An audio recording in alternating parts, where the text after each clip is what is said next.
Hello Libra, it's Maria from the Tarot Shop, and this is your month of June, your tarot reading for June.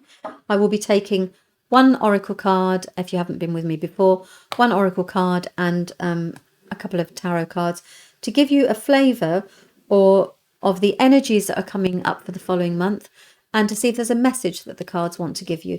Please remember this is a reading for the collective, so if it doesn't resonate, then also check out your moon or your rising signs.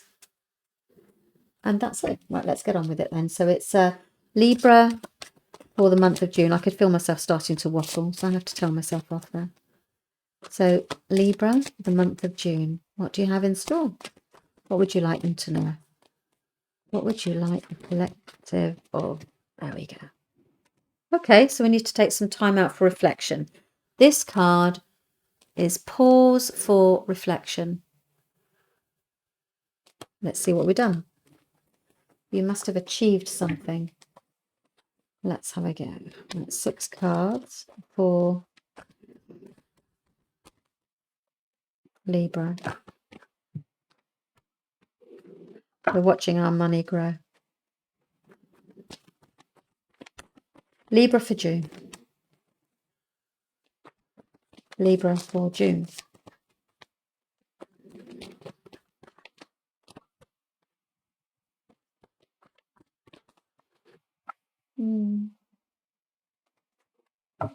I feel you're more relationships, but well, let's see what comes. As opposed to, there's some readings that have been about money and work and things. This doesn't feel as if it's with you, but I'll see. I might be wrong.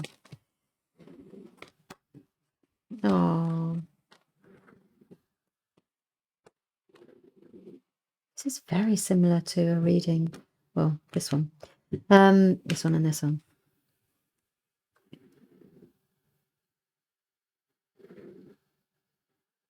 Okay.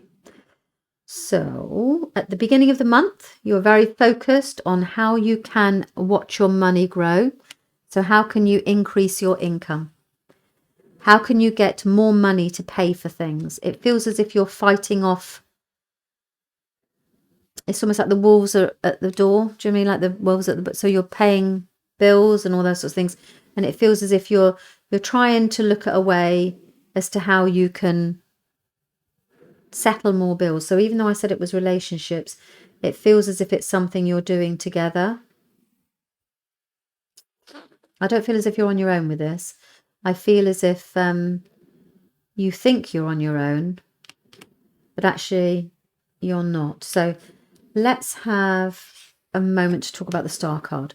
So watching money grow, wondering how to get more money, fighting off lots of things. There's a bit of quarreling here at work, a bit of disappointment, a bit of opposition. It's nothing you can't handle. You've risen above it and you're actually managing to stay on top of it all. But there's lots of things to do as well. You've almost got too much on and you're trying to stay on top of it all. Because you believe that it's only you that can do it. You feel let down. You think that you know, it's all down to you. And this happens about the middle of the month. So there's an event here. It looks as if you're having to stand up. You have to take it on yourself. And as a result of that, you feel isolated with it all, like you're worrying about it and you feel let down. There's very much the energy of let down here. But I have some good news. And that is that you are then having the star card. So when we get the star is the card of hopes and dreams and wishes. And it is the most beautiful card in the tarot deck. It's gorgeous.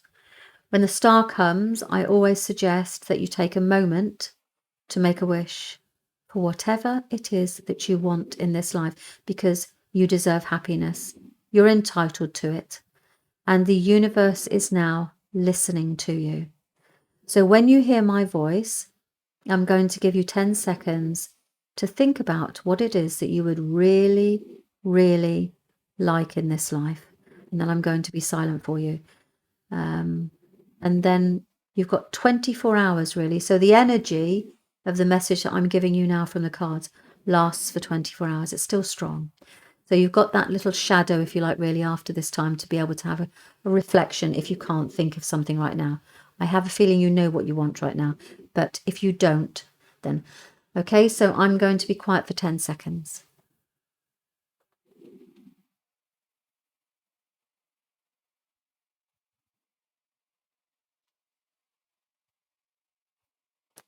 Okay, so the universe is listening, and this comes in the middle. So whilst you're feeling at your lowest ebb there, because it's almost like, you aren't feeling very great there, then you either hear this reading and then you realize that you're not alone and the universe is listening and you are not on the end as bad as it's not as bad as it seems, or you remember this, you watch this at the beginning of the month and remember what I've said. When you have that thought in your mind, I'm on my own here, there's no one listening. Yeah, there are. Yes, they are. And almost immediately you make a decision. You act. You take a decisive step. Once you've been heard, once you've done this, you then start moving forward into a brand new beginning. You can move with this. This is the card of the Ace of Wands. Is it a brand new beginning? Either work, home, residence, a new life. It's insane how quickly this happens from here to here. Something's going to come in from the heavens. The divine is listening to you, is going to present to you. Look, whether you take it or not is entirely up to you. You're in charge. You're the boss of your own life, not some cards, okay? But actually, this is where the pause for reflection comes in. When you have that time there, you need to pause for reflection because the universe is listening. Then you make a decision to get on with it and to start anew with something. Could be to do with work. You could just say, actually, do you know what? I've had enough of this. I'm going to look for a new job. It tends to suggest it's coming in quite quickly, this new opportunity, this new way of doing something. Okay, I hope that makes sense to you. And happy June. And thank you very much for your time.